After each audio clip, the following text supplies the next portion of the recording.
आप जानते हैं कि पृथ्वी को नीला रंग कहाँ से प्राप्त होता है? खैर, इसका रंग पानी नामक एक अनोखी चीज से होता है। हो सकता है कि हम इसे इतना अनोखा ना समझे, लेकिन अन्य ग्रहों की तुलना में पृथ्वी ही एकमात्र ऐसा ग्रह है जहाँ प्रचुर मात्रा में पानी है। आइए ये वीडियो देखें और पानी के बारे में और अधिक जानें।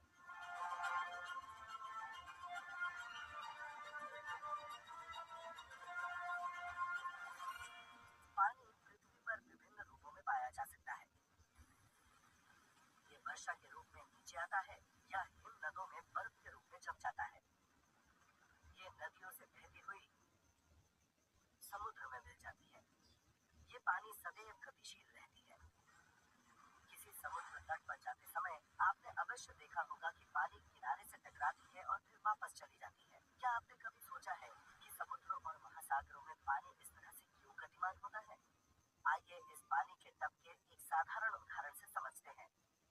एक पाइप लें और टब में थोड़ी हवा फूकें और आप देखेंगे कि पानी में छोटी छोटी लहरें उठ रही हैं।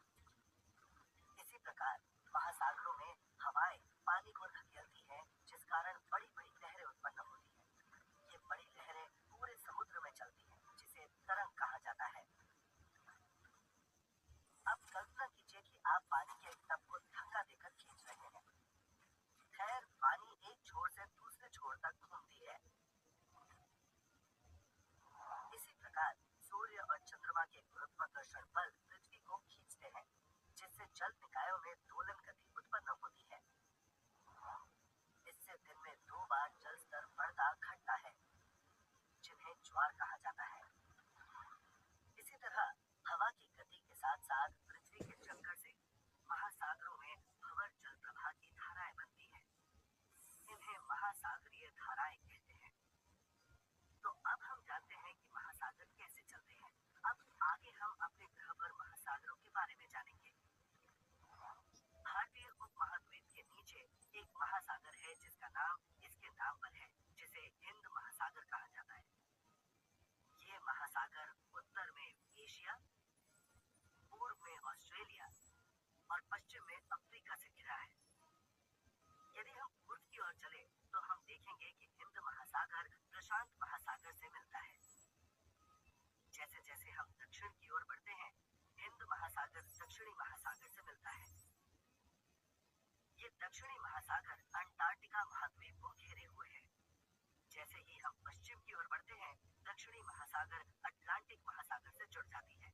अटलांटिक महासागर अक्षर एस की तरह दिखता है और पूर्व में अफ्रीका और यूरोप के बीच स्थित है, और पश्चिम में उत्तरी अमेरिका और दक्षिणी अमेरिका के बीच स्थित है। दोनों तरफ 4 महाद्वीपों के साथ इसकी एक दांतेदार तट रेखा है, जो जहाजों के लिए एक आदर्श बंदरगाह बनाती है। अटलांटिक महासागर व्यावसायिक गतिविधियों के मामले में सबसे व्यस्त महासागरों में से एक है।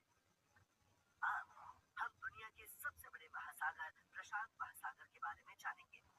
प्रशांत महासागर पृथ्वी की सतह के लगभग 1/3 हिस्से को कवर करता है।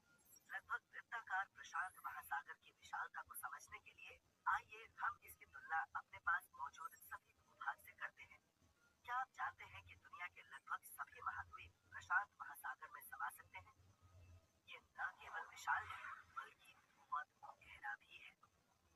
वास्तव में दुनिया का सबसे गहरा बिंदु मारियाना गर्त प्रशांत महासागर में स्थित है। ये इतना गहरा है कि इसमें पूरा माउंट एवरेस्ट समा सकता है। प्रशांत महासागर एशिया, ऑस्ट्रेलिया, उत्तरी अमेरिका और दक्षिणी अमेरिका से घिरा हुआ है। प्रशांत महासागर के साथ साथ आगे बढ़ते हुए हम अलास्का और रूस के बीच बेरिंग जल संयोजी से होकर ठंडे जमे हुए आर्कटिक महासागर में पहुंचते हैं। ये महासागर जमा हुआ रहता है और आर्कटिक की बर्फ से भरा रहता है। ये महासागर उत्तरी अमेरिका और दक्षिण में यूरेशिया से घिरा हुआ है और उत्तरी ध्रुव को प्रसारित करता है। पृथ्वी के महासागर जल विज्ञान चक्र के लिए आवश्यक है और हमारे ग्रह की जलवायु को बनाए रखने में महत्वपूर्ण भूमिका निभाते हैं। Thanks for watching. Please comment